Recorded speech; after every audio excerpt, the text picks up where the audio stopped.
The Last of Us intelligent tier list. Let's go. Starting with Bill. Bill's not your average apocalypse survivor. This dude's got brains to match his paranoia, and that's saying something.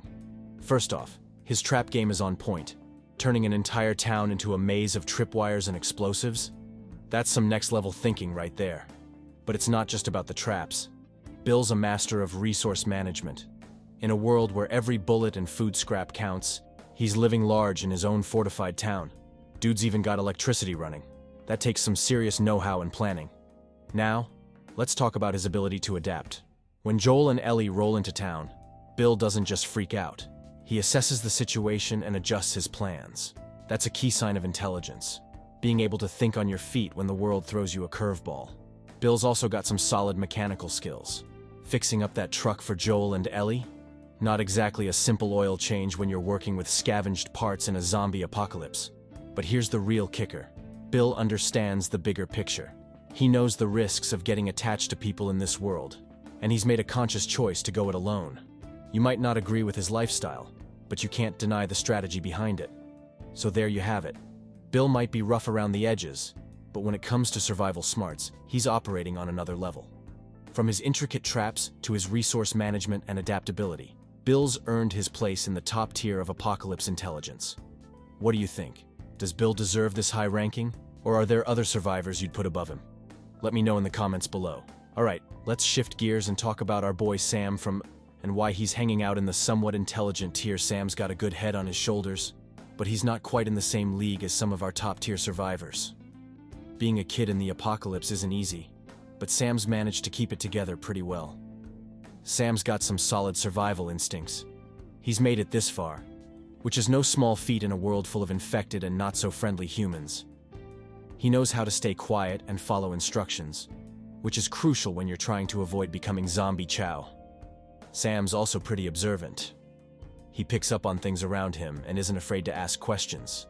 That curiosity could be a real asset in figuring out how to survive long-term. But here's where Sam falls short of the top tier. He's still learning the ropes. He makes mistakes, like when he hides his bite from the group. It's understandable given his age and fear, but it's not the smartest move for group survival. Sam's also a bit dependent on his older brother Henry. While it's great to have someone looking out for you, top-tier survivors need to be able to make tough decisions on their own. That being said, Sam shows potential. He's adaptable and seems to be learning as he goes. With more time and experience, he could definitely level up his survivor skills. Sarah. Sarah's just a regular kid living a normal life when everything goes sideways. She doesn't have any special training or survival skills, which is totally fair. Most of us would be in the same boat if the world suddenly went zombie. On the plus side, Sarah's got some good instincts. When things start getting weird, she doesn't panic. She goes to find her dad, Joel, which is a smart move in a crisis. She's also quick to follow Joel's lead when it's time to bail, showing she can take direction well when the situation calls for it. Sarah's also observant. She notices the changes in her neighborhood and picks up on the tension in the air. That awareness is definitely a useful trait when the world's falling apart. But here's why Sarah stays in the average tier. We don't really see her make any big decisions or solve any complex problems. She's mostly reacting to the chaos around her, which is totally understandable given her age and the sudden onset of the apocalypse. It's also worth noting that Sarah doesn't have the chance to develop her survival skills like some of the other characters. Her story is cut short, so we don't get to see how she might have adapted to the New World Order. So, Sarah lands in the average tier, not because she's lacking, but because she represents the average person thrust into an extraordinary situation. She's doing her best with the hand she's dealt, which is all anyone can ask for when the world goes crazy overnight. Tess is one of those characters who just gets it, you know? She's got street smarts for days and a sharp mind that keeps her one step ahead in this messed up world. Tess is a master of the post-apocalyptic hustle. She knows how to work the black market, make deals, and keep her operation running smooth in a world where one wrong move could mean game over. That takes some serious brains and adaptability. Her situational awareness is top-notch too. Tess can read a room like nobody's business, whether it's sussing out a potential threat or figuring out if someone's trying to pull a fast one in a deal. In a world where trust is a luxury, that's a crucial skill. Tess also shows some solid problem-solving skills. When plans go sideways, she's quick to come up with alternatives. Remember how she handled the situation when their weapons cache was stolen? That's the kind of quick thinking that keeps you alive in the apocalypse. But here's where Tess really shines. She's got emotional intelligence to match her street smarts. She knows how to handle Joel, when to push, and when to back off. That kind of people skill is rare and super valuable when you're trying to navigate both infected and human threats. Tess also knows when to cut her losses, which is a sign of true intelligence in a world gone mad. She's not afraid to make tough calls when the situation demands it. All right, time for the big boy, David. David's got a mind that's sharp as a hunter's knife, and just as dangerous. First off, his leadership skills are off the charts. Keeping a whole community alive and somewhat functional in the middle of winter during a zombie apocalypse? That's no small feat, my friends. His real genius, though? It's in how he manipulates people. David's got this weird charisma that lets him play different roles depending on who he's talking to. One minute he's a caring leader, the next he's a ruthless survivor. That kind of adaptability takes some serious brainpower and emotional intelligence. David's also a master strategist. The way he sets up the search for Ellie, using her own tracks against her, that's some next-level thinking right there. He's always several steps ahead, planning and adjusting on the fly. But here's where it gets really twisted. David's genius extends to his survival philosophy. He's figured out a way to keep his group alive through the winter using some, let's say, unconventional methods. It's seriously messed up, but you can't deny the cold logic behind it. His observational skills are top-notch too. David picks up on little details and uses them to his advantage, whether it's in tracking, fighting, or manipulating others. Now, it's important to note that being in the genius tier doesn't mean being a good person. David uses his intelligence in some seriously dark ways. But in terms of pure survival and leadership skills in this messed up world, the dude's operating on another level. So yeah, David's going in the genius tier not because we like him, but because his mix of leadership, manipulation, strategy, and adaptability is undeniably impressive in the context of the apocalypse. Ellie. First off, Ellie's adaptability is off the charts. Born into the post-apocalyptic world, she's had to learn fast and think on her feet. Whether it's figuring out how to survive in the quarantine zone or adapting to life on the road, Ellie's always learning and adjusting her strategies. Her problem-solving skills are top-notch too. Remember that scene in the hotel basement with the generator? Ellie, who's never even seen most pre-apocalypse tech, figures out how to get that thing running. That's some quick thinking right there. Ellie's also got street smarts for days. She can read people and situations, knowing when to trust and when to be cautious. This girl can talk her way out of tight spots or use distraction to gain an advantage. That's a different kind of intelligence, but it's crucial in her world. Let's not forget her ability to learn and retain information. Ellie picks up new skills quickly, whether it's learning to whistle, shoot a rifle, or even drive a car. She's like a sponge, soaking up knowledge that helps her survive. Her curiosity and desire to learn is another sign of her intelligence. Despite the harsh world she lives in, Ellie still asks questions, tries to understand things, and even collects comics and jokes. That kind of intellectual curiosity is rare in her world. Ellie's also got some solid tactical thinking. The way she uses her small size and agility to her advantage in fights shows she's not just reacting, but strategizing. Her emotional intelligence. She's able to connect with and understand people, even in a world that's trying to strip away humanity. The way she helps Joel process his trauma and grief, that takes a special kind of smarts. Now, Ellie's not perfect. She makes mistakes and sometimes acts on impulse. But her ability to learn from these experiences and grow is another sign of her intelligence. So why isn't Ellie in the genius tier? Well, she's still young and learning. She's got the potential to get there. But for now, her mix of street smarts, problem-solving skills, adaptability, and emotional intelligence puts her solidly in the intelligent tier. Henry's decision-making skills are, well, let's just say they're not winning any awards. Remember when he abandoned Joel and Ellie during that first encounter? Not exactly a genius move when you're trying to survive and need all the allies you can get. His planning skills are also pretty weak. Henry's big plan to get out of Pittsburgh? Basically just wait for the bad guys to leave. That's not a plan. That's just hoping for the best. In the apocalypse, hope is cool and all, but it's not going to keep you alive. Henry also has a habit of freezing up in crucial moments. When you're facing down infected or hostile survivors, you need to be able to think and act fast. But Henry?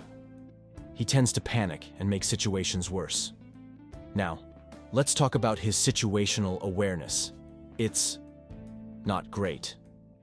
Henry often misses important details about his surroundings or fails to anticipate potential threats. In a world where danger lurks around every corner, that's a serious weakness. Henry's biggest flaw is his inability to adapt.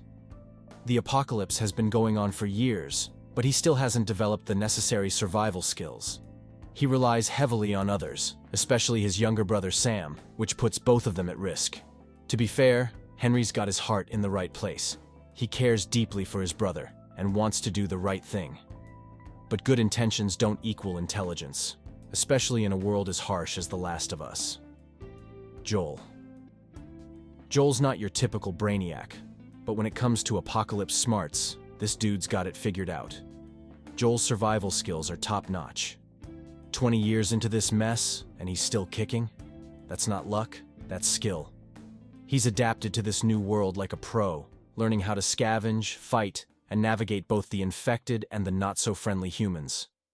His situational awareness is off the charts.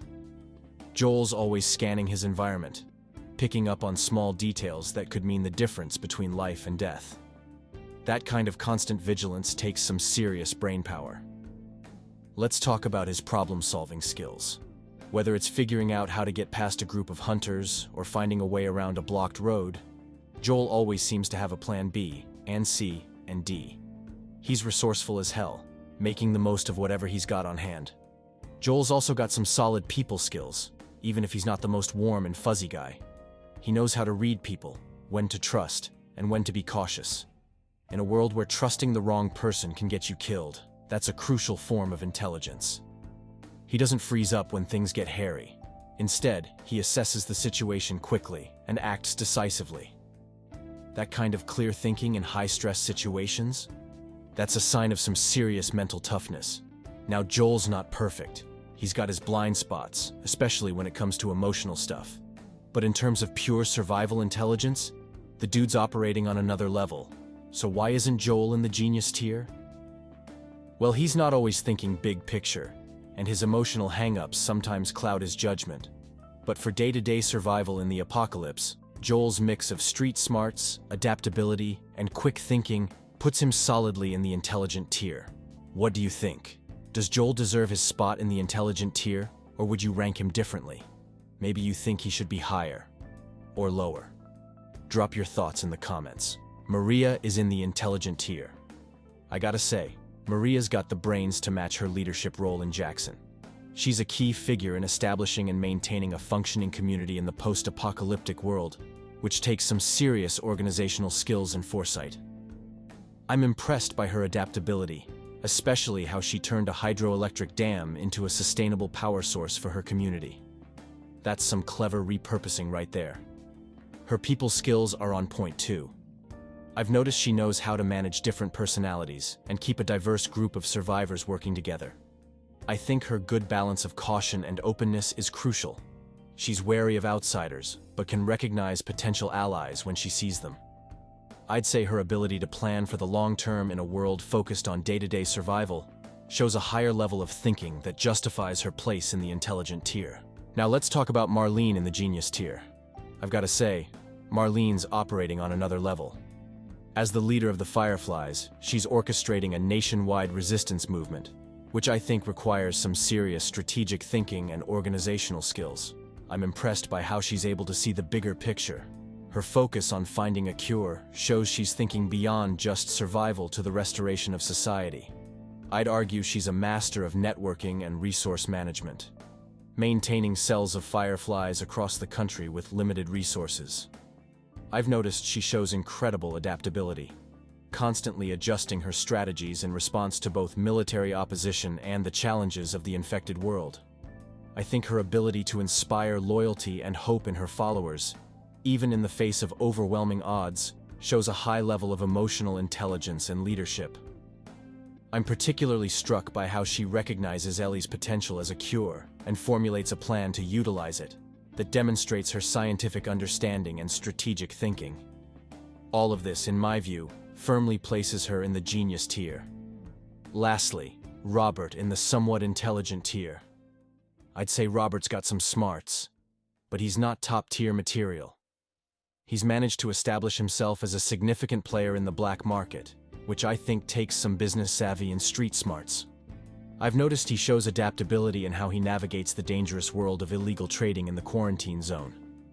However, I can't ignore that his decision to double-cross Tess and Joel demonstrates poor judgment, especially given their reputation. While I think he's clever enough to try and talk his way out of trouble, his plans tend to be short-sighted and ultimately ineffective. I've observed that his survival skills seem limited. He relies more on others for protection than his own abilities.